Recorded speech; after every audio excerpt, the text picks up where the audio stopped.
Run. Chapter 1. The Trip.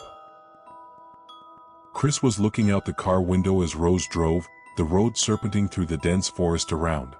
There was something in the trees, in the darkness between them, which made him uncomfortable. He was trying to convince himself that it was just anxiety about meeting her parents, but something deeper, darker, stirred her instincts. "Are you nervous?" Rose asked, smiling at him. "A little," Chris admitted. "You know, this thing about being the first black boyfriend your parents will know." Rose laughed soft, but Chris didn't feel relieved.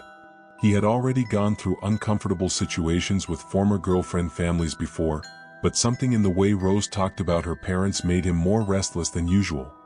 The sound of shrill tires interrupted his thoughts. Suddenly something collided with the car. Rose braked suddenly, the two released forward by the seat belts. "What was that?"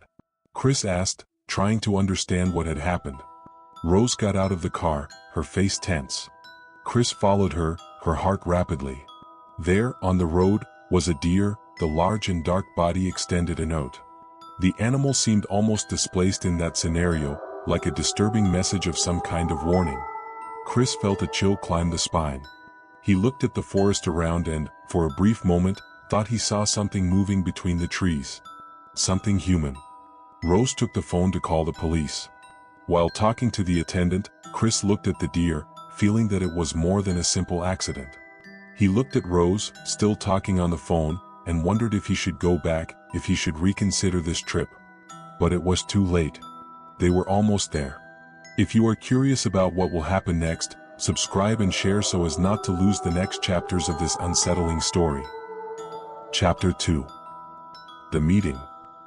When they finally reached the imposing Armitage family house, the atmosphere seemed even denser. The residence, a large colonial mansion surrounded by tree, preceded a shadow that seemed to extend to where Chris's eyes could reach. The air there was heavy, almost suffocating. "My parents will worship you," Rose said, holding his hand, but Chris was more uncomfortable with each step. The front door opened even before they could knock, and Rose's father, Dean, appeared with a wide, almost exaggerated smile. "Welcome," said Dean with enthusiasm that did not match the stillness of the place. "You must be Chris. Rose told us so much about you." Chris squeezed Dean's hand, noting the squeeze too firm, the evaluating look behind the smile. Soon, Missy, Rose's mother, appeared next to her husband. She had a calm look, but there was something disturbing in the way she studied him, as if she already knew him deeply. "Come in, please." Dean invited them, and Chris found himself entering that house that somehow seemed to watch him. The walls, the furniture, every detail seemed to have been placed there to tell a story he didn't understand yet. "I hope the trip was quiet," Missy said, with a voice too soft. "Well, we run over a deer on the road," Rose said casually, like something ordinary. Chris watched Missy's reaction, waiting for some empathy or worry, but she just nodded, as if that was the most natural thing in the world.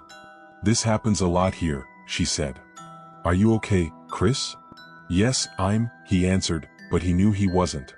Something about that house, that family, made his body always on alert. They sat in the living room, and Dean began talking about the properties of the house, about the family history, but Chris listened. He was more focused on the surrounding details, an old clock that marked the hours with too loud sound, a wall painting with eyes that seemed to follow him. "You'll love the weekend," Rose whispered in her ear, but Chris already knew that this wouldn't be an ordinary weekend. And the feeling that something was terribly wrong only increased. Looking forward to finding out what happens to Chris and Rose? Subscribe not to lose the next revelations of this electrifying story. Chapter 3. The Session. Chris felt one little more relaxed after dinner. Despite the strangeness of Dean and Missy's behavior, Rose was by her side, and her presence was comforting. However, an invisible tension still hovered in the air. When they were about to climb to the rooms, Missy interrupted him. "Chris, if you don't mind, I would like to offer you a hypnosis session." She smiled calmly, her penetrating look. "Help with addictions and anxiety." "Rose mentioned that you smoke, no?" Chris moved uncomfortable, looking at Rose, who seemed to shrug her shoulders like something innocent. "You don't have to. I'm trying to stop on my own." Missy didn't insist, but the smile was a little more intense. Whenever you change your mind, let me know. Later, after Rose fell asleep, Chris couldn't sleep. He got out of bed, walking around the house in silence. Everything was too quiet, the only sound was the old watch in the room. He stopped before Missy, who was ajar, and looked inside, feeling curious and restless at the same time. "Can't you sleep?" Missy's soft voice made him jump. She was sitting in an armchair, in the dim light of the room. "No?" Chris answered hesitantly. She invited him to enter, and he, against his will, crossed the door. The low light and her calm look had something hypnotic in themselves. "Sit down. Relax." She pointed to a chair before her. "This can help." Chris knew he should refuse, but before he could sue, he was already sitting. Missy began to swing a spoon in a cup of tea, the sound of the metal beating the glass by filling the silence. "Rest assured, Chris. Close your eyes." He didn't want to, but his eyes weighed and soon closed. "Now tell me about your mother, Chris." The mention of his mother made her whole body stiffen, but something kept him stuck in that chair. He began to speak, feeling the words come out against his will. The painful memories, buried so long ago, began to emerge as if they were pulled by invisible claws. Missy continued to swing the spoon. "You're in the sink now, Chris." Her voice echoed, distorted. "And there you have no control."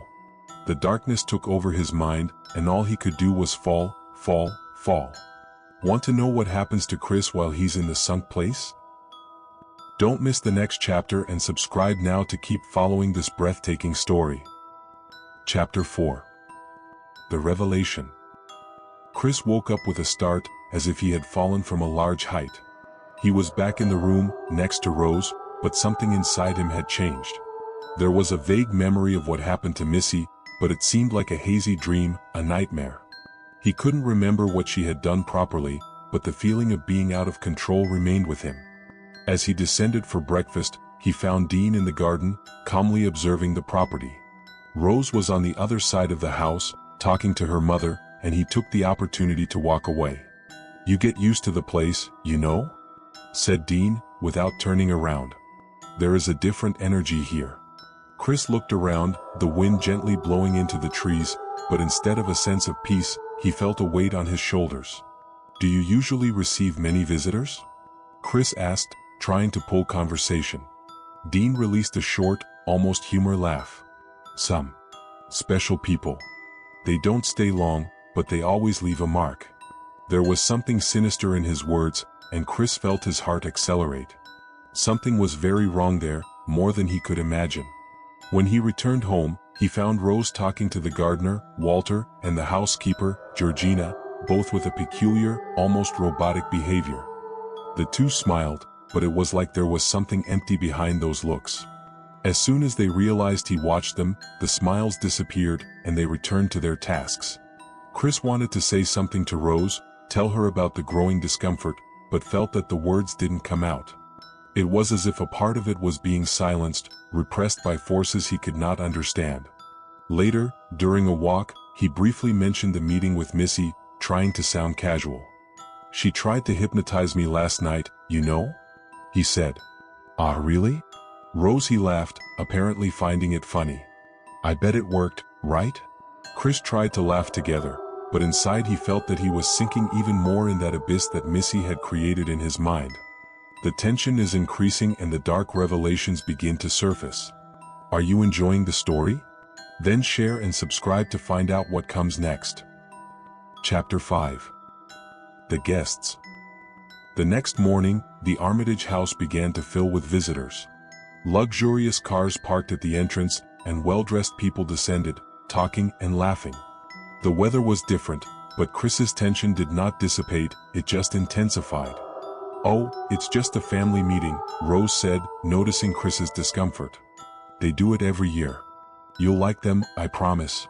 Chris tried to convince herself, but the feeling of being observed did not disappear. As the guests arrived, he noticed that each of them looked at him with more than simple curiosity. It was as if it were being examined, evaluated in some way that he could not understand. The conversations between them were casual, but there was something in the smiles that worked him. An older man, dressed in an expensive suit, approached Chris with an evaluating look. "Do you play golf, Chris?" he asked. "Not much," Chris replied, trying to be polite, but the man just smiled strangely, as if he already knew the answer. "Maybe you should start," the man said before he walked away. Each interaction was more disconcerting than the previous one. The guests approached, asked trivial questions, but Chris felt that there was something implied in each word. He tried to talk to Rose about it, but she just laughed, as if he was exaggerating. "They are being curious, that's all. This is the first time I bring a boyfriend here, especially someone different from what they are used to." Different. The word echoed in Chris's head. During lunch, Chris tried to relax, but something more disturbing was about to happen. He was distracted when Georgina, the housekeeper, passed him. The tray she held slipped from her hands, and porcelain dishes fell to the floor, breaking with a dry crack. Chris jumped from his chair, surprised, and looked at Georgina, who kneeling to collect the shards. But something on her face made him stop.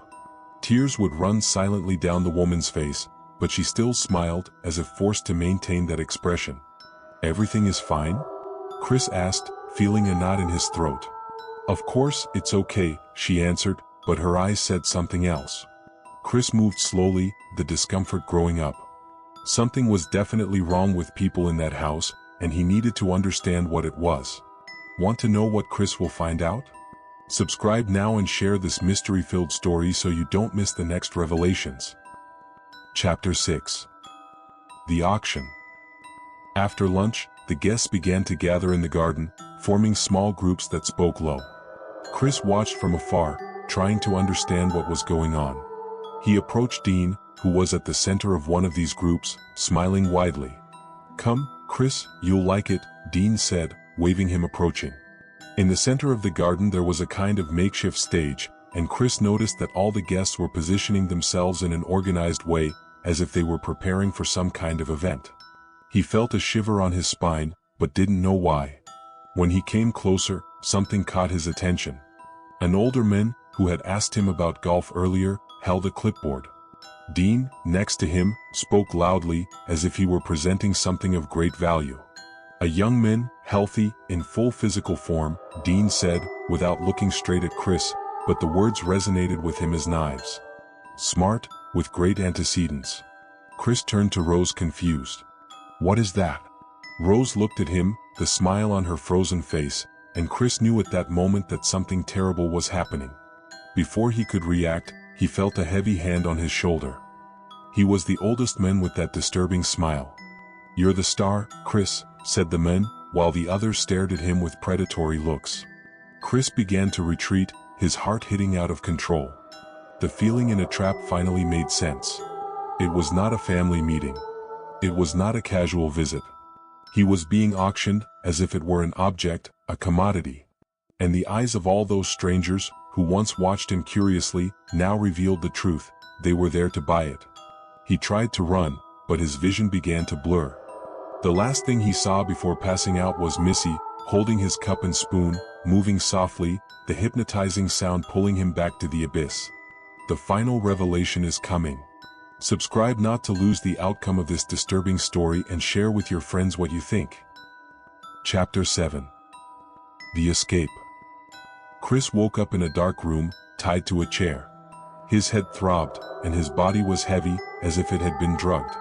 Around him, the darkness seemed to be pulsed, drowning up any sound. He tried to let go, but the ties were firm, cutting his wrists whenever he made strength. Suddenly a light was lit, illuminating the center of the room. In front of him, an old television turned on, showing the image of an elderly man sitting in a wheelchair. "Hi Chris," said the man with a calm and calculated tone. He was the same man who had participated in the auction. "You may be wondering what is happening." Chris felt a cold in her spine. He tried to speak, but his mouth was dry and his throat hurt. "I was the auction winner," the man continued, without giving Chris time to answer. "And you, my dear, will be the perfect receptacle for me."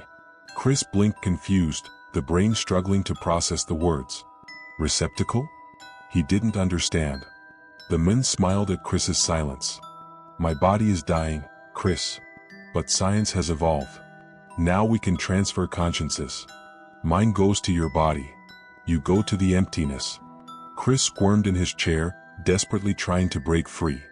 Man's words sounded like crazy, but everything around him indicated that this insanity was real. No, no. Chris shouted, finally finding his voice. You are all crazy. The room opened, and Walter, the gardener, entered. But there was something different in it now, in the eyes, in the posture. He was no longer just Walter. The person inside Walter had already been replaced. The men who occupied the body watched him with a frightening calm, as if waiting for that moment. It's not going to fight, Chris, said Walter. It happened before. It will happen again. Chris looked around, desperately looking for a way out. It was then that he saw something in the corner of the room, a heavy metal object, left carelessly on the floor. Maybe someone had forgotten. It was your chance. With one last effort, Chris managed to release one of the hands of the bonds. He stretched, his fingers almost touching the object. The television continued to show the old man speaking, but Chris could no longer hear the words. His mind was focused on the only thing that mattered, survive. When his hands finally grasped the object, he did not hesitate. He struck the arm of the chair, breaking the wood and release. The sound of the impact echoed through the room, but he did not stop to see Walter's reaction. Instead, it ran. He ran through the mansion corridors, his steps echoing on the silent walls. The sound of voices and steps behind him indicated that the persecution had begun. He needed to get out of there. The house, which once looked like a maze of secrets, was now a battlefield for its survival. He squandered through a side door, leaving to the garden. The fresh air of the night hit him, but did not bring relief. He continued to run, feeling the presence of the others close behind. When she finally hit the road, her heart was fired. He looked back one last time, seeing Dean, Missy, Walter and all the other stops at the mansion's entrance, watching his escape.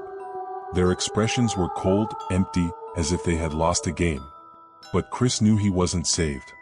He continued to run, knowing that the real battle was not over yet. If you like this story, subscribe to the channel, like and comment on Chris's hallucinating escape. The end.